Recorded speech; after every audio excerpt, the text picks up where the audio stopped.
again I will meet you while releasing the draft political resolution. This was one important work done by my National Council. The other thing, this year happens to be the centenary year of our party. Our party was formed on December 26, 1925 in Kanpur. It was the formal foundation of the CPI on Indian soil. And we have been celebrating our centenary throughout the country because our history is a glorious one and the history of supreme sacrifices. Our party was in the forefront of the freedom movement, fighting against British colonial rule, French colonial rule, Portuguese colonial rule. And now RSS claims it was also formed in 1925. I can challenge Mr. Mohan Bhagwat or Mr. Narendra Modi.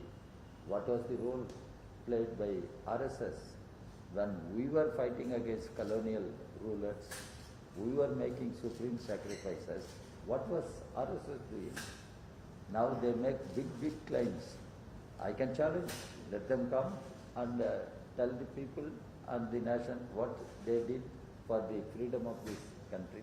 This is one thing, I leave it at it. But as far as our party is concerned, the conclusion of the centenary celebrations will take place in Khammam. Before that, our party has been planning to have an international meeting of communist and workers' parties at Vijayawada on December 24-25, 2025, this year, and followed by the huge rally at Khammam. So this is about our party centenary. Friends, we discussed certain current issues. Our party has extended full support to the general strike, nationwide general strike called by central trade unions and Samyukta Kisan Morcha and all agricultural workers unions in the country.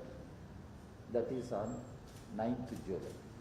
So our party has once again reiterated we will give our full support for the success of the general strike, because the workers, the trade unions have been fighting against the disastrous economic policies, against the anti-trade union, anti-worker policies pursued by Modi government. Economy is in bad shape, despite the government's claim that India has overtaken Japan and it has become one of the largest, 3 largest or 4 largest economies. What is happening in the country? Unemployment, underemployment remain to be the most burning issues. And our young people are looking at very uncertain, gloomy future. Prices are going up, inflation is increasing, all public sector undertakings are being privatized. The question of reservation has become a big question. The value of Indian rupee is falling every passing day. Once Mr. Modi said, value of Indian rupee reflects the honor of the nation. Now, what is happening to the honor of the nation? Mr. Modi should explain. and foreign debt is increasing. So the economy is in bad shape, and workers are facing onslaught from the ruling dispensation. It is happening. Farmers are agitating. They are asking for minimum support price. Farmers. And farmers fought against those 3 anti-farmer laws. Government withdrew, but government is targeting the farmers through different ways.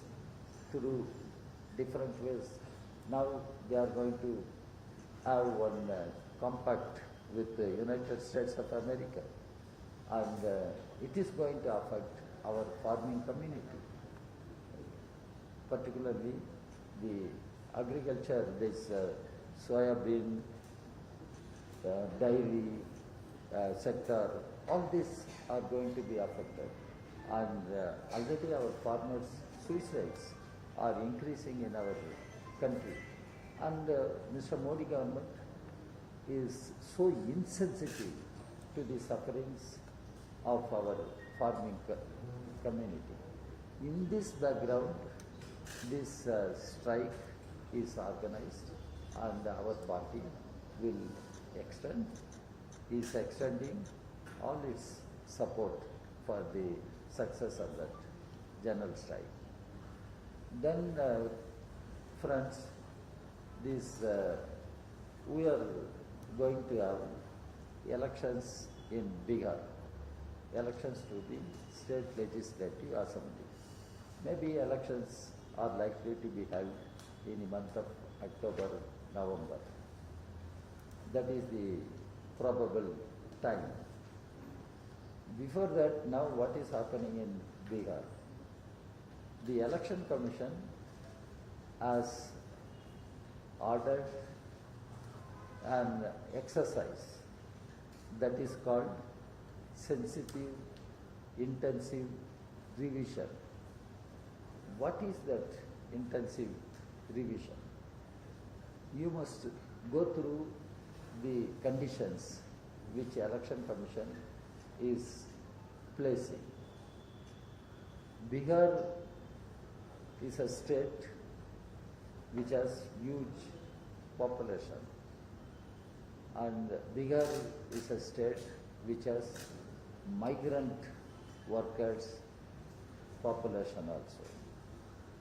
And Bihar during this period, July, August, all these months, Bihar will face heavy rains, floods, certain natural devastations.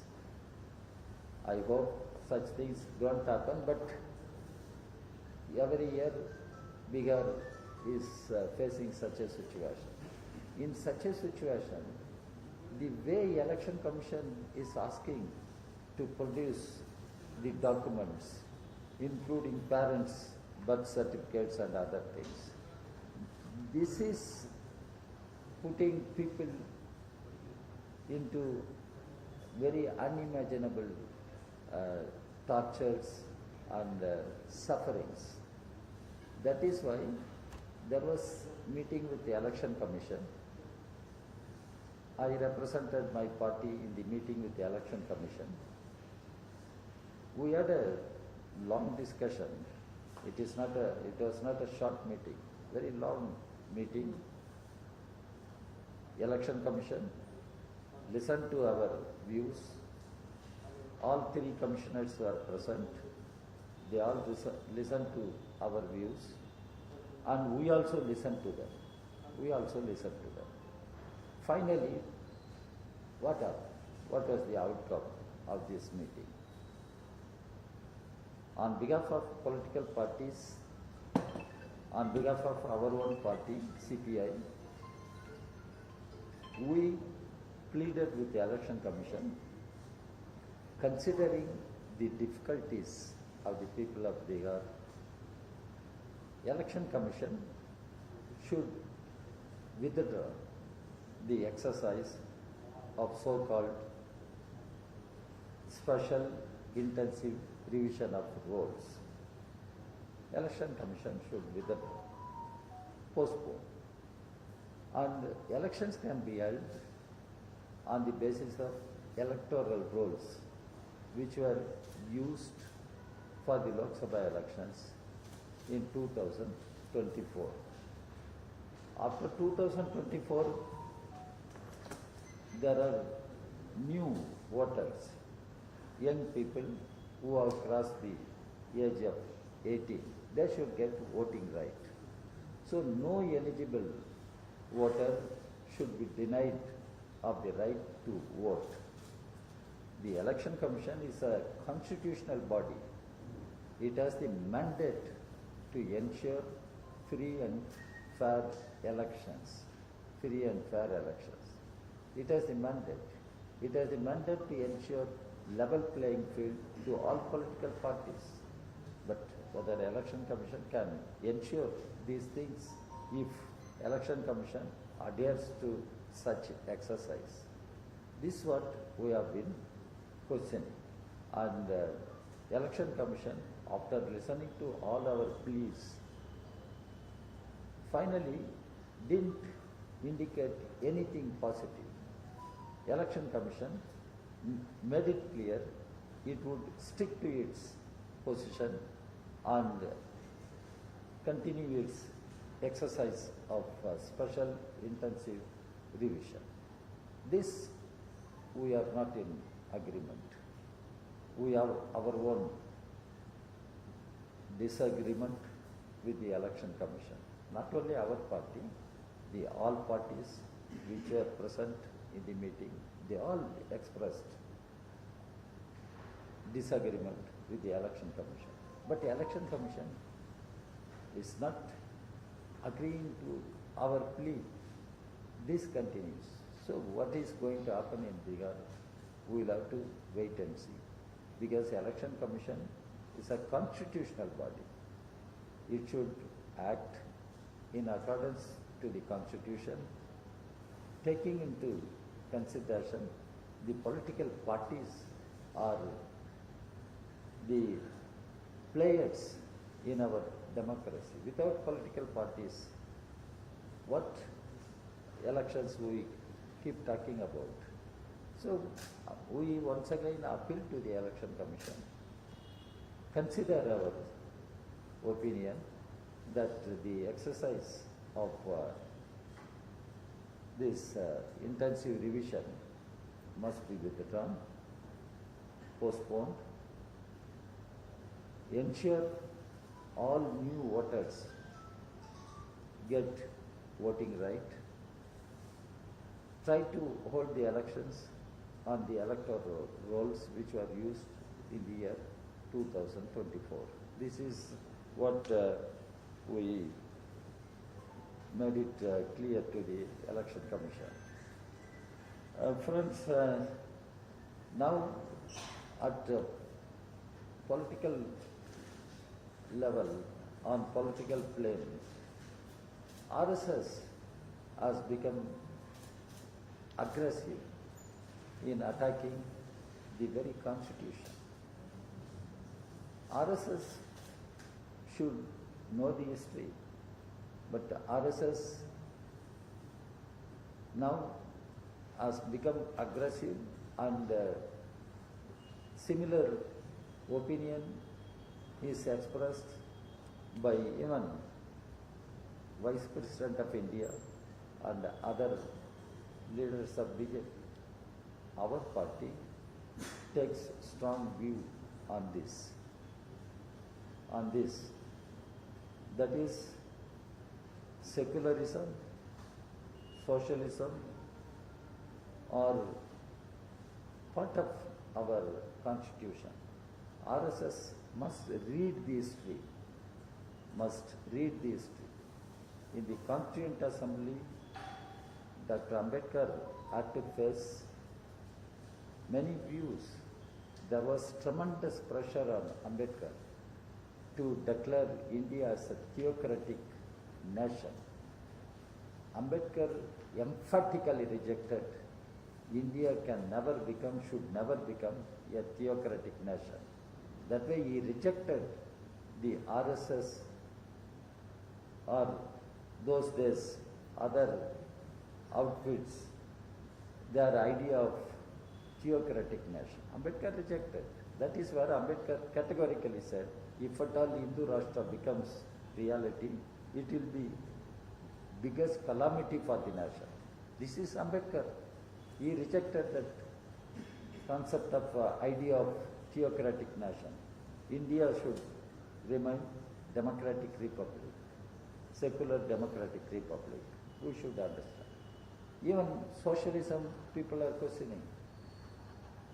In the Constituent Assembly during debate, Ambedkar made it clear what all has been said under the directive principles of state policy in the Constitution. Nothing but socialism. Nothing but socialism. These are all Ambedkar words I am quoting.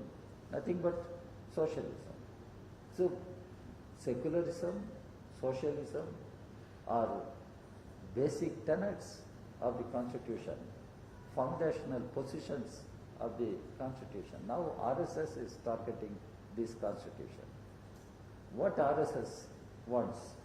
RSS wants to impose a monolithic, illiberal, a fascist agenda on the people, to impose an